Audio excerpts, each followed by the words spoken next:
Members of the royal family and Tory ministers should send a strong signal to China and snub next year's Winter Olympics unless Beijing allows a thorough United Nations investigation into allegations of atrocities in Xinjiang against the Uyghurs, the Labour Party has said.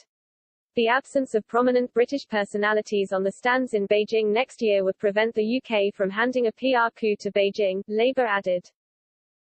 Shadow Foreign Secretary Lisa Nandy and Shadow Culture Secretary Joe Stevens led the charge, writing to their government counterparts to demand unfettered access for the UN to conduct a probe into what is happening in Xinjiang. The Labour MPs said, "We have consistently pressed the government for more robust actions to address this appalling situation, including more extensive sanctions against senior officials responsible for what is taking place in Xinjiang and more robust measures against forced labour. We are now calling on you to use the occasion of the Games to press the case for unfettered UN access to Xinjiang to conduct a full, transparent and independent investigation. This has been repeatedly sought by the UK and other governments but has not yet been realised.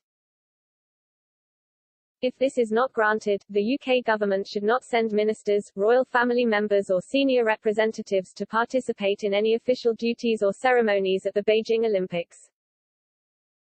The Chinese government will want the Games to be a diplomatic success. A political boycott by the UK and other states would send a strong signal of the deep global concern with the plight of the Uyghurs and prevent the Games being a PR exercise for the Chinese authorities. Ms. Nandy went on accusing Chinese authorities of genocide with their actions against the Uyghurs. She told Sky News, "We have got the Winter Olympics coming up at the end of this year and the government at the moment is sleepwalking into a situation where they have issued very tough words about what is happening to the Uyghur Muslims in Xinjiang. They say it is a crime against humanity, Parliament, and we say that it constitutes genocide. This is so serious that we cannot possibly roll out the red carpet and participate in what would be a major PR coup for the Chinese government by sending representatives of the royal family and the government to participate in the Winter Olympics. We should use this moment to say to the Chinese authorities, open up access to Xinjiang, allow UN inspectors in to see what is happening to 1 million Uyghur people who are currently incarcerated there. And if you don't do that, we won't be participating in that opening ceremony and sending political representatives." The call for a boycott of the Winter Olympics has been backed by prominent Tory backbencher Tom Tugendhat. He told the Mirror, "It would be extraordinary to ask the royal family to represent the nation at an event hosted by a state after Parliament has declared it genocidal." Ms. Nandy did not ask athletes to boycott the Olympics, suggesting it would be unfair to both the general Chinese population who have done no wrongdoings and the competitors who have been training for years. The political boycott should take place if China doesn't grant access to Xinjiang to UN inspectors by September 14, Labour said. Members of the royal family traditionally attend the Summer and Winter Olympics. Princess Anne, who made history by becoming the first member of the royal family to take part in the Games, attended the opening ceremony of the Pyeongchang Winter Olympics in 2018. As a member of the International Olympic Committee (IOC) and president of the British Olympic Association, she normally visits every Olympics. The UK government said earlier this year there was mounting evidence of human rights abuse in China.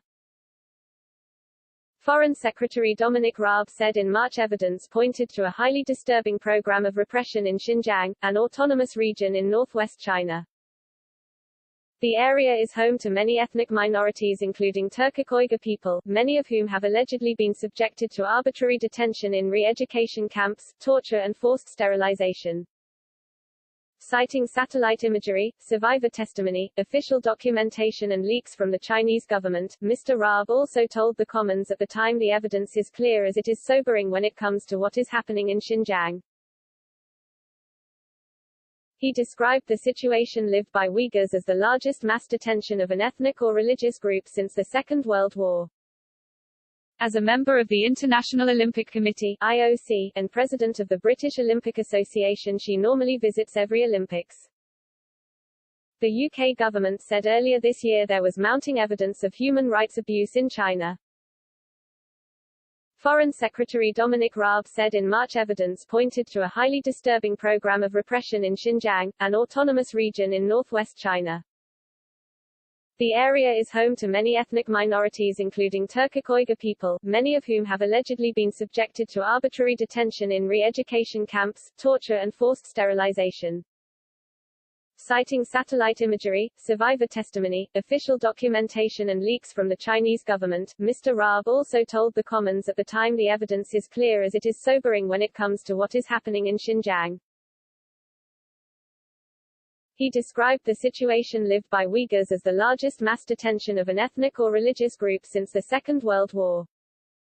Beijing has strongly denied these accusations, with Yang Xiaoguang, charged d'affaires at the Chinese embassy in London, saying in March, "There is no so-called genocide or forced labor or mass sterilization or other things. We call them the lies of the century." Despite Mr. Raab raising strong accusations against China over the living conditions for the predominant ethnic minority in Xinjiang, no decision has yet been made over the attendance of UK government officials at the Olympics. A Foreign, Commonwealth and Development Office spokesperson said, "The government has been vocal in calling out the egregious human rights abuses being committed against the Uyghurs and other minorities in Xinjiang, most recently at the UN Human Rights Council alongside more than 40 countries."